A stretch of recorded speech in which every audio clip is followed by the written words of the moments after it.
So, Oz Morris, how often do you write? And how do you balance writing for Daily Show versus writing for your stand up?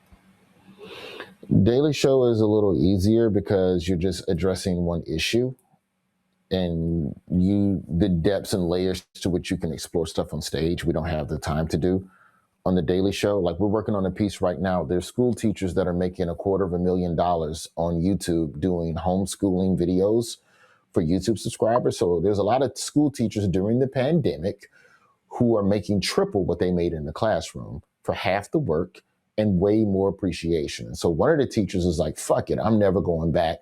And the other teacher's like, you know what, I'm going to go back because in-person learning is the best.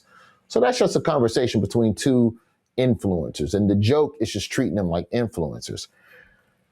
If I did that on stage, it would be about all of the jobs that became remote and the effects of COVID on traditional employment and how things became remote, which means that's a deep dive into what are all of the fucking jobs that became remote and what were the ripple effects of the quarantine on those forms of employment. So you got to read a Forbes, you got to read a Wall Street Journal, you got to read a New York Times to just see who pivoted and did what and all of that shit, right?